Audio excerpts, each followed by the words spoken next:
안녕하십니까, 김정욱 세무사입니다. 오늘 강의는 여태까지 우리가 부동산을 취득해서 보유하는 단계까지의 세금에 대해서 설명을 드렸습니다. 그러면 그것을 한번 복습하면서 실제적으로 세금을 한번 계산하는 것을 예를 들어드리면서 지난 시간의 것들을 한번 복습을 할 겁니다. 그래서 아마 그 강의를 하는 과정 속에서는 항상 1주택자와 다주택자를 계속 번갈아 나올 겁니다. 그래서 조금 복잡할 수 있으니까 그 점 미리 염두에 두시고요. 그 후에는 근로자에 관한 설명이 들어갈 거고요. 아마 양도세가 조금 들어갈 것으로 생각됩니다. 자, 이제 강의 본격적으로 시작하겠습니다. 자, 먼저 기본 가정을 먼저 하고 들어가겠습니다. 자, 이 사람이 거주자 갑씨가 신규로 2021년도 4월 1일에 서울에서 시가 15억짜리 공시가격이 11억 8천만 원짜리 집을 산다는 가정하에서 시작하겠습니다. 4월 1일을 한 이유는요. 이게 만약에 취득하는 날짜가 6월 1일이 넘어버리면 그해 재산세는 대상이 아니겠죠. 그래서 그것을 맞추기 위해서 4월 1일 날 취득한 것으로 했습니다. 그리고 이 사람이 만약 다주택자일 수도 있으니까 다주택자를 예상한다면 기존의 주택이 2015년도에 안양에 주택을 하나 보유하고 있다라는 가정에서 시작하겠습니다. 그 주택이고, 그리고 이 주택이 현재 시가는 5억이고 공시가격은 4억 8천이다라는 가정을 하고 우리는 강의를 들어가겠습니다. 자, 그래서 이 사람이 이제 갑씨가 4월 1일에 주택을 취득하기 위해서 제일 먼저 해야 될 거는 당연히 거래 계약을 맺겠죠. 거래 계약을 맺은 다음에 해야 될 것은 뭡니까? 부동산 거래 신고 및 자금 조달 계획서를 제출해야 됩니다. 지난 시간에 했던 거죠. 그러니까 이건 빠르게 지나가겠습니다. 신고 대상은 매매 계약으로서 부동산에 관한 매매 계약이 다 신고 대상이고요. 계약 체결일로부터 30일 이내에 신고하게 되어 있습니다. 그리고 신고 의무자는 거래 당사자인 매도자나 매수자, 그리고 대부분의 경우가 공인중개사 사무실을 거쳐서 하겠죠. 대부분의 경우가 아마 개업 공인중개사가 이 신고를 아마 대행해 줄 겁니다. 그리고 신고 방법은 부동산 거래 관리셈으로 인터넷으로 신고하는 방법이 있고요. 방문하는 경우에는 시군구청 부동산세과에 가면은 방문하면 신고를 할 수가 있습니다. 그때 신고를 하는데 이 거래 신고만 하는 것이 아니라 이 자금 조달 계획서를 제출하게 되어 있는데요. 어느 지역에 있느냐에 따라서 제출하는 것이 좀 다릅니다. 그래서 투기 과열지구나 조정 대상 지역에 있다라고 한다면 모든 주택 거래에 대해서 자금 조달 계획서를 제출해야 합니다. 그런데 비규제 지역, 특히 투기 과열지구나 조정 대상 지역이 아닌 곳인 경우는 거래가액이 6억이 넘는 주택인 경우에만 자금 조달 계획서를 제출하게 되어 있고요. 근데 법인이 주택을 거래하는 경우도 있거든요. 이런 경우에는 모든 주택에서 거래 가액도 필요 없고 어느 대상 지역인지 필요 없이 무조건 주택에 대해서 자금 조달 계획서를 제출하게 되어 있습니다. 그다음에 여기서 중요한 건 이 투기 과열 지구에서는 이 계획서만 제출하는 것이 아니라 이 증빙 서류까지 자금을 어떻게 조달할 거며 그 조달된 자금을 어떻게 이체했는지까지 보여야 됩니다. 그리고 그 대상을 신고하게 되면 일단 신고관청, 일단 여기서는 시군구청이겠죠. 시군구청에서 그것을 신고 내용을 검증하고 조사합니다. 부족한 경우나 불명확한 경우엔 거주자 갑씨에게 소명을 하라고 하겠죠. 그래서 그 소명이 완벽하면 거기서 끝나겠지만 그 소명에 거짓이 있거나 앞뒤가 맞지 않는다든지 그 소명이 확실치 않은 경우, 부족한 경우에는 그게 어디로 갑니까? 세무서까지 가서요. 주택 취득자금 출처조사라는 세무조사까지 이루어집니다. 그러니까 이때 이 자금 조달 계획서를 정확히 작성하셔야겠죠. 자, 그리고요. 그때 그래서 이거를 말로만 보여드리는 게 아니라 주택 취득자금 조달 및 입주 계획서 양식이 이렇게 있습니다. 첫 번째로 여기 보면 자금 조달 계획이 들어있고요. 그 다음에 입주 계획, 언제 입주하는지 그게 들어가고 이 자금 조달 계획을 어떻게 이체하고 어떻게 보내주는지까지 이렇게 상세하게 기록되게 되어 있습니다. 그래서 당연히 자금 조달 계획은 자기 자금이냐 차입금이냐 그렇게 구분할 것이고요. 입주는 본인이 언제 입주하는지 본인의 가족들은 또 언제 입주하는지 이렇게 세세하게 나타나게 되어 있습니다. 그리고 자금 조달을 했을 때 지급 계획은 총 거래 금액이 얼마인데 그중에 계좌 이체는 얼마 하며 혹시 갭 투자 같은 거를 했을 때 보증금이 있으면 보증금이 대체되는지 이런 것에까지 세세하게 꼼꼼하게 제출해서 작성하도록 되어 있습니다. 그러니까 잘 작성하셔서 그 나중에 세무조사나 이런 불합리한 대우를 받지 않도록 잘 하셔야겠습니다. 자, 다음으로 넘어가겠습니다. 자, 이제 취득세부터 할 건데요. 다시 말씀드리겠습니다만 이 사람이 거주자 갑씨가 2021년 4월 1일 날 서울에 있는 주택을 공시지가 11억 8천만 원짜리, 시가 15억짜리 주택을 구입하려고 하고 있습니다. 그리고 이 사람은 기존에 안양에 주택이 하나 있다고 가정을 하겠습니다. 그러니까 두 가지 경우입니다. 이 사람이 A주택만 가진 1주택자라고 생각하고 한번 계산을 할 거고요. 혹시나 다주택자가 나올 수도 있으니까 B주택이 있다는 가정하에서 한번 취득세를 한 번 더 계산해 보겠습니다. 자, 그래서요.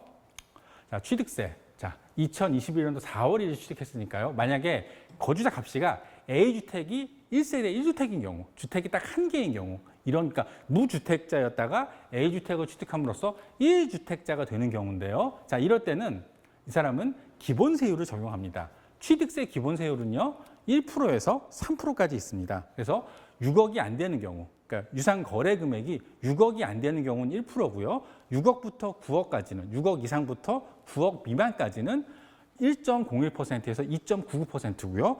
9억이 넘는 경우는 3%의 취득세를 부담하게 되어 있습니다. 근데 이 주택의 시가가 지금 15억이니까요. 9억 초과분에 대해서는 3%를 하게 되어 있으니까 3%를 곱해서 4,500만 원에 대해서 세금을 취득세를 납부하게 되어 있습니다. 근데 만약에 이 사람이 이게 아닌 B주택이 있다는 가정하에서 계산하신다면 A주택과 B주택을 합치면 2주택자가 되겠죠. 자, 그리고 여기 제가 지역을 쓴 이유가 서울하고 안양은 뭐죠? 다 조정 대상 지역이죠. 그래서 만약에 조정 대상 지역에 있으면서 2주택을 취득하는 경우에는 8%를 내게 되겠죠. 그리고 3주택을 가지면서 조정 대상 지역이면은 12%를 내게 되어 있습니다. 그래서 이렇게 세금이 그 다주택자이냐 아니면 1세대 1주택자라서 세금 차이가, 취득세 차이가 굉장히 많이 나죠. 1주택자는 4,500만 원밖에 안 되는데 2주택으로 넘어가면 차이가 굉장히 커집니다. 그래서 이제 취득세도 우리가 부동산을 구입했을 때, 주택을 구입했을 때 크게 고려해야 될 만한 변수다라는 거를 꼭 기억하시기 바랍니다. 그런데 이런 경우가 있겠죠. 일시적으로 2주택인 경우가 있을 겁니다. 내가 거주주택을 보유하고 있는 상태에서 신규 주택을 구입하는 경우가 있거든요. 그러니까 1년이 넘은 상태에서 새롭게 신규 주택을 구입하는 경우가 있고, 그다음에 그 전에 있던 주택을 앞으로 양도할 예정인 경우, 이런 경우에는 일시적인 2주택자라고 해서 이 사람들에게까지 다주택자라고 해서 취득세를 중과하면 너무 가혹한 거겠죠. 그래서 이런 경우에 이 사람들은 어차피 기존에 갖고 있던 주택, 거주주택을 양도할 예정이니까 그 사람들한테는 혜택을 주는데요. 중과를 배제해서 만약에 조정지역에서 지금과 같이 기존의 주택이 있는데 신규 주택을 구입한 다음에 기존의 주택을 양도하는 경우, 이런 경우에는 신규 취득일로부터 1년 안에만 양도하는 경우는 1세대 1주택으로 이 기본세율을 적용한다는 걸 기억하시기 바랍니다. 자, 다음입니다. 자, 이번에는 재산세로 넘어가겠습니다. 재산세의 기준은 항상 매년 6월 1일 기준입니다. 주택을 가지고 있다고 한다면 그 주택에 대해서는 재산세를 납세할 의무가 생기는 것입니다. 2021년도 4월 1일에 갑씨가 A주택을 구입했습니다. 계속 나옵니다. 15억이고 공시지가는 11억 8천만 원입니다. 자, 이때 주택의 재산세에 대한 과세 표준을 계산하는 방법은요. 주택의 시가 표준액에서 공정가액의 60%만큼을 곱해줍니다. 11억 8천만 원에 0.6을 곱하게 되면 이 사람의 과세 표준은 7억 800만 원이 되겠습니다. 자, 이제 여기에다가 과세 표준에다가 세율을 곱하면 산출세액이 나오는데요. 그 주택의 재산세율은요, 표준세율과 특례세율이 있습니다. 자, 표준세율은 0.1%부터 계속 0.4%까지 이어지는데요. 그 다음에 특례세율이 있습니다. 특례세율은 중과되는 세금이 아니고요. 특례, 그러니까 예외적인 세율로서요. 공시가액이 6억 미만이거나 그리고 1주택자인 경우 혜택을 주어서 세율을 낮게 맞춰주는 경우인데요. 이 분은 일단은 다주택 이전에 취득가액이 15억이고 공시지가가 11억 8천이기 때문에 이 사람은 특례에는 해당하지 않고요. 그래서 과세 표준이 7억 8천만 원이기 때문에 세율을 0.4% 적용하게 됩니다. 그리고 누진공제라고 해서 기존에 이것도 누진이 되기 때문에 63만 원을 빼주게 돼 있거든요. 이렇게 빼주게 되면 세금이 220만 2천 원 정도의 재산세가 나오게 되어 있습니다. 자, 그런데 재산세는 계산한 것만으로 납부하는 것이 아니라 한 단계가 더 있습니다. 이게 뭐가 있냐면 세부담 상한이라는 것이 있습니다. 왜냐하면 공시지가나 개별주택 가격이나 공동주택 가격이 계속 오르고 있죠. 그리고 정부가 발표하기를 지금 기준시가가 시가보다 어떻습니까? 한 개별주택인 경우, 보통 주택인 경우 한 50% 정도밖에 안 되거든요. 그리고 아파트라고 해도 공동주택인 경우도 실제 시가의 70%밖에 이르지 못하고 있습니다. 그래서 정부가 어떻게 했죠? 이거를 90%까지 점진적으로 올린다고 했습니다. 계속 오르다 보면 당연히 어떻게 되겠습니까? 재산세 부담이 점점점 커지겠죠. 근데 재산세는 보유세이기 때문에 보유한 것만으로 이 사람이 재산이 실질적으로 통장에 돈이 늘어나는 것은 아니죠. 그렇죠? 이런 상태에서 세금이 는다고 하면 굉장히 큰 부담이 될 수 있습니다. 그래서 이런 부담을 좀 덜어주고자 작년에 냈던 세금, 작년 재산세가 만약에 150만 원 정도 나왔다고 하면요. 이 금액의 130%를 곱한 금액에서 한 200만 원이 잠깐 안 되는 이 금액을 최한도로 해서 이 금액까지만 세금을 내게 하는 겁니다. 그래서 올해는 202만 원이 계산되었지만 세부담 상한에서 195만 6천 원까지 나왔죠. 요거를 넘지 않도록 합니다. 그래서 실질적으로 이 A주택으로 인한 재산세 부담은 이 계산한 202만 원이 아닌 요 금액이 부담 금액이 되겠습니다. 종합부동산세로 가보겠습니다. 자, 종합부동산세고요. 자, 기존의 주택 B가 안양인 평촌에 5억짜리고, 그러니까 2015년에 구입은 했는데 현재 5억이고 공시지가는 4억 8천이라고 하겠습니다. 그런 상태에서 올해 2021년 4월 1일에 서울에 10억짜리 주택을 산 경우입니다. 이 사람이 만약에 다주택자라면 이 두 가지의 주택을 다 가진 경우라면 다주택자인 경우 자 종합부동산세의 기준이 되는 것은 이 공시가액입니다. 개별 공시가액이요. 그러니까 공동주택 가격이 되겠죠. 그 금액을 두 개 합치게 되면요. 4억 8천과 11억 8천이니까 공시가격은 16억 6천만 원이겠습니다. 자, 그래서 자 과세 기준 금액은 자 합계 여기 두 개 합친 금액에서 6억을 빼주게 되어 있습니다. 다주택자는 6억을 빼주게 되어 있습니다. 그런데 만약에 이 사람이 요 기존 주택이 없고 신주택 A만 있다라고 한다면 자 1세대 1주택자겠죠. 혜택을 더 줘야겠죠. 그러니까 다주택자인 경우는 6억을 빼주네요. 만약에 1세대 1주택인 사람인 경우는 11억을 빼주게 되어 있습니다. 그래서 과세 표준은 주택 가격에 합해서 6억을 뺀 다음에 공정 시장 가격 비율인 95%를 곱하게 되어 있습니다.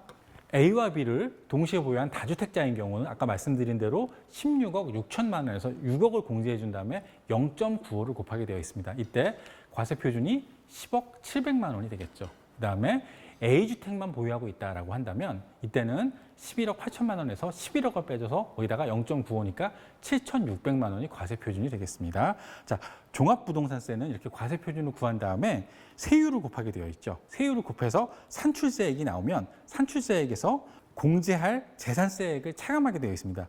그래서 산출세액이 나오고 거기에서 다시 세액공제를 하게 되었습니다. 세액공제는 1세대 1주택인 경우에만 고령자와 장기 보유에 대한 구분에 대해서 하게 되고요. 마지막으로 세부담 상한액을 계산해서 납부세액이 나오도록 그렇게 되어 있습니다. 자, 산출세액을 계산하면요. 이 사람이 일단은 다주택자인 경우, 자, 3주택자면서 조정지역에 2주택을 이런 A 같은 케이스인 경우는요. 여기다가 이 과세 표준에 2.2%의 세율을 적용하고요. 거기서 480만 원을 빼줍니다. 그래서 산출세액이 1,735만 원 정도 요 금액이 나오겠습니다. 그런데 일반적인 경우, 2주택 이하면서 조정지역에 상관없는 경우, 이런 경우에 이렇게 아까 나왔던 7,600만 원에서 세율은 낮습니다. 0.6%만 적용해서 30만 4천 원이 되겠습니다. 자, 여기서 기억하실 게 하나가 있는데요. 종부세는 납세 의무자가 개인입니다. 그 개인의 주택만 카운트하는 겁니다. 물론 1세대 1주택이냐 파악할 때는 어떻게 돼요? 그때는 어쩔 수 없이 세대의 주택수를 확인하겠죠. 하지만 그 외의 경우 종합부동산세는 항상 그 개인 위주로 간다는 거, 개인 위주로 간다는 걸 기억하시기 바랍니다. 자, 그래서 아까 이걸 계산하신 다음에 재산세액을 빼준다라고 했습니다. 재산세액을 빼준다라고 했는데 왜 빼주는지 말씀을 드리겠습니다.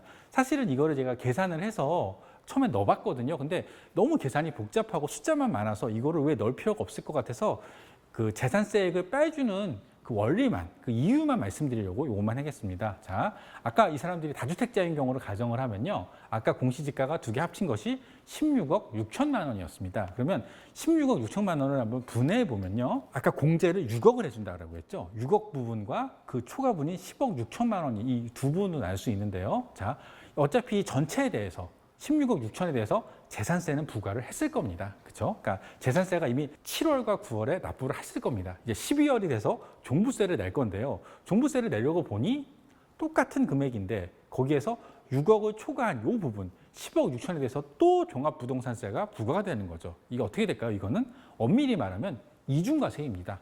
똑같은 과목에 대해서 똑같은 소득이나 똑같은 물건에 대해서 재산세를 부과했는데 또 종부세를 부과하면 이중과세가 되겠죠. 그래서 요거를 막고자 주택에 대해서 재산세를 전체를 부과했기 때문에 종합부동산세를 또 6억 초과분에서 중복과세하는 경우 이중과세가 되기 때문에 6억을 초과하는 요 부분에만큼의 재산세를 계산해서 그 부분만큼은 종부세에서 빼준다는 겁니다. 그래서 이거는 이중과세를 막기 위한 조치입니다.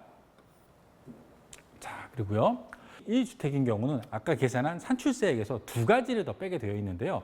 연령별 공제와 보유기간별 공제를 해줍니다. 그래서 산출세액을 기준으로 해서 연령이 60세 이상인 경우는 산출세액의 20%만큼을 공제하게 되어 있고요. 만약에 보유기간이 5년이다라고 한다면 역시 마찬가지로 이 산출세액에서 20%만큼을 더 차감하게 되어 있습니다. 그러면 최대로 하면 만약에 거주자 갑씨가 70세 이상이시면서 15년 이상 보유하신 분이면 90%를 공제해야 되는데 또 안타깝게도 종합 한도를 만들어놔서 최대한 80%까지만 공제를 해준다고 합니다. 됐고요.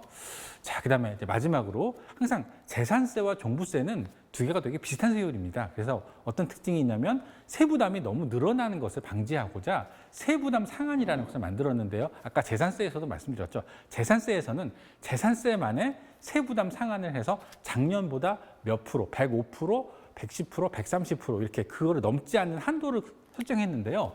종합부동산세는 이제 여기다 뭘 생각하냐면 종합부동산세 세부담 상한은 종합부동산세만 하는 것이 아니라 재산세와 종부세를 같이 고려합니다. 그래서 일반적인 경우는 세부담 상한이 작년에 낸 것의 150%, 150%까지만 내도록 세금을 올해는 150%만 낼 수 있도록 150%가 넘게 나오면 그것에 대해서는 세금을 부과하지 않는 그런 문턱을 하나 만들어 놨고요. 만약에 3주택자이거나 아니면 조정지역에 거주자 갑씨처럼 2주택을 가진 사람은 작년에 낸 재산세와 종부세의 3배를 넘지 않도록 하도록 그렇게 한 문턱을 만들어 놨습니다. 그래서 한 예를 들어드리면요. 2020년도에 재산세를 거주자 갑씨가 50만 원 냈다고 해보겠습니다. 근데 이 50만 원이 실제로는 100만 원 나왔는데 그 세부담 상한 때문에 50으로 줄었다고 가정을 하겠습니다. 그리고 2020년도에 종부세가 200만 원이 나왔습니다. 이때는 세부담 상한이 없다고 가정했어. 그러면 올해 계산해야 할 세부담 상한은 작년에 실제로 낸 세금이 아닌 세부담 상한 전에 계산된 이 100만 원과 작년에 낸 종부세의 200만 원 하신 100만 원에 만약에 이 사람이 일반적인 경우는 150%, 다주택자로 조정지역에 이 2주택을 가진 사람이라면 300%까지 한도를 만들어서 일반적인 경우는 이 사람은 최대한 낼 수 있는 세금이 450만 원이 종부세가 넘어버리면 450만 원 넘는 부분은 안 받겠다는 거고요. 이 300%를 적용하면 900만 원이죠. 그래서 올해 종부세가 얼마가 나오든 간에 1,000만 원이 나오더라도 900만 원만 과세하겠다 이런 뜻입니다. 자, 여기까지 한 게 여태까지 취득부터 보유까지의 세금에 대해서 한번 쭉 훑어본 것이었습니다. 처음에 숫자가 나오고 해서 좀 어려울지 모르겠지만 이런 단계를 거친다. 흐름만 봐주세요. 저희가 이걸 공부해서 어떤 자격을 취득하든지 어떤 학점을 이수하려는 것이 아니라 세금이 이렇게 된다는 걸 아셔야 되는 거지 않습니까? 그렇죠? 그러니까 부담은 갖지 마시고요. 이렇게 세금이 구조가 흘러간다는 걸 그걸 기억하셨으면 좋겠습니다. 그리고 아까 말씀드린 게 부동산을 거래했을 때 거래가 항상 성사되는 게 아니죠. 계약금을 주고받은 상태에서 갑자기 계약이 해지되는 경우가 있을 수 있겠습니다. 그래서 그 경우에 그 세법적으로 볼 것이 있나 한번 확인해 보려고 이걸 한번 집어넣어 봤습니다. 일반적으로 부동산 계약서에는 부동산이 계약이 해지되는 경우에 대비해서 이런 문구가 들어 있습니다.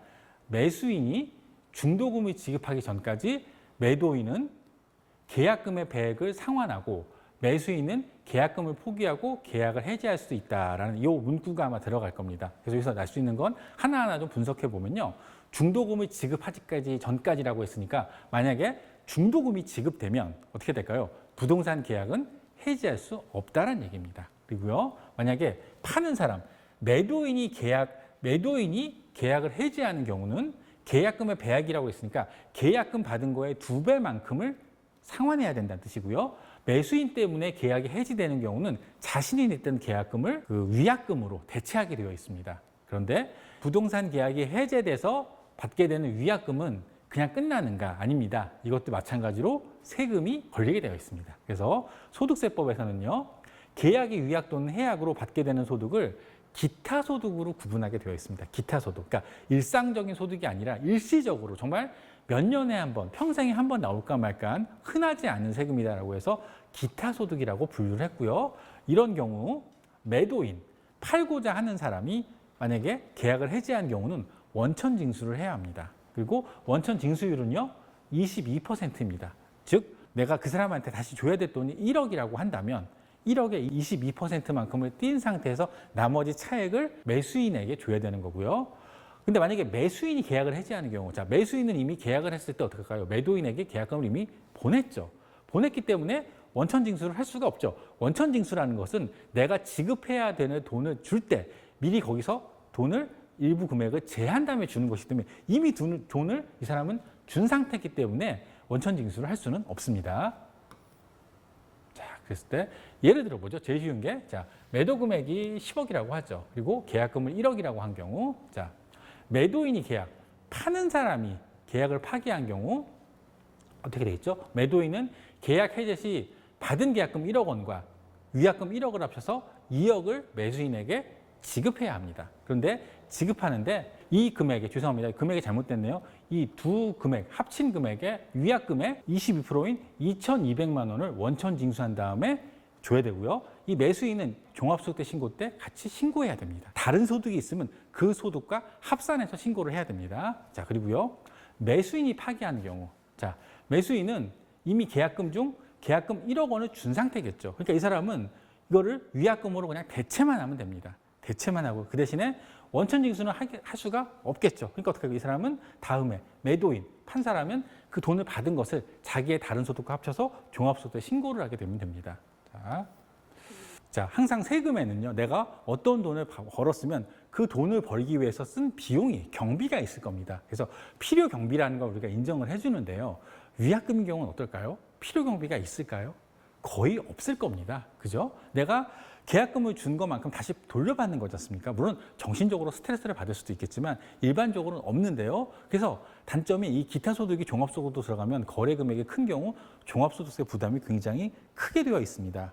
그래서 이럴 때 그러면 전혀 경비가 없을 것인가 해서 필요 경비가 될 만한 걸 찾아봤더니 있더라고요. 자, 수익 금액, 이 위약금에 대응하는 비용으로서는 뭐가 있을까요? 공인중개사 수수료가 있습니다. 비록 계약이 해지되더라도 공인중개사 수수료는 줘야 되거든요. 이 금액에 대해서는 비용으로 빼줍니다. 그리고요, 자, 위약금이 있을 때 서로 내가 잘못했으니까 이걸 포기하겠습니다라고 원만하게 끝나는 경우도 있지만 조금 원만하게 끝나지 않아서 변호사까지 고용해야 되는 경우가 있을 수 있거든요. 그럴 때 변호사비가 드는 경우도 이때 필요경비로 인정을 해줍니다. 이거는 이제 국세청 질의에서 나온 거니까요. 이게 만약에 위약금이 생겼을 때 전체 금액이 다 소득이 되는, 다 세금의 대상이 되는 것이 아니라 공인중개사 수수료나 변호사비가 쓰였다면 그거는 비용으로 빼준다는 겁니다. 그러면 원천 징수를 한다고 그랬는데 내가 신고해야 되는 곳은 매도인만 이거 한다고 그랬죠. 매도인의 주소지 관할세무서에다가 신고를 하면 되겠습니다. 자, 그런데요, 아까 똑같은 금액입니다. 10억짜리 건물을 사서 1억을 계약금으로 하는 경우가 있는데 일반적으로 이렇습니다. 만약에 거래를 맺었을 때 매수인이 이 건물이 굉장히, 이 주택이 되게 마음에 든다라고 하면 계약금을 주기 전에 어떨까요? 가계약금을 얼마라도 보내게 되어 있죠. 그리고 나서 며칠 지나서 다시 본계약을 맺어서 그때 계약금의 차액을 1억의 차익을 아마 더 주게, 그렇게 대부분의 관례가 이루어져 있을 겁니다. 실제로 계약도 하기 전에 계약이 해지되는 경우가 있을 수 있겠죠. 그죠? 그럼 만약에 계약금 1억이 아닌 가계약금 100만 원을 수수하게 상태에서 해지가 된 경우엔 위약금을 얼마로 할까요? 가 문제거든요. 물론 1번은요. 이 사람들이 계약을 맺을 때 어떤 계약을 맺었냐입니다. 혹시 위약금에 대한 서로의 계약의 내용이 있다면 그 금액대로 하는 겁니다. 그래서 만약에 이 사람들이 위약금을 만약에 가계약금 기준으로 한다라고 하면 요 금액을 가지고 100만 원을 포기하든지 아니면 팔고자 하는 사람이 포기한 경우는 200만 원으로 끝나게 되어 있습니다. 그런데 그런 내용이 없는 경우에는요, 비록 가계약금이 100만 원일지라도, 실제로 수수한 금액은 100만 원일지라도 대상이 되는 금액은 이 100만 원이 아닌 계약금인 1억입니다. 그래서 이거는 그 대법원에 나온 판례를 한번 읽어드리겠습니다. 자, 가계약금만 지급된 경우에 매도인이 매매 계약을 해지할 수 있더라도 하여도 해약금의 기준이 되는 금액은 가계약금이 아닌 계약금으로 봄이 타당하다라고 되어 있습니다. 아시겠죠? 가계약금 기준이 아니라 원 계약금을 기준으로 위약금을 계산한다라는 거. 그러니까 만약에 이런 경우가 나면 안 되겠지만요. 이런 경우가 났을 때는 두 분이 원만한 합의를 보셔야 됩니다. 그렇지 않으면 포기를 한 것 때문에 굉장히 큰 손해를 보실 수가 있습니다. 이게 흔치 않은 것 같지만 저 얼마 전에 이런 경우가 있었거든요. 그러니까 잘 파악을 하셔서 가능하면 계약이 해지되는 일이 없어야겠죠.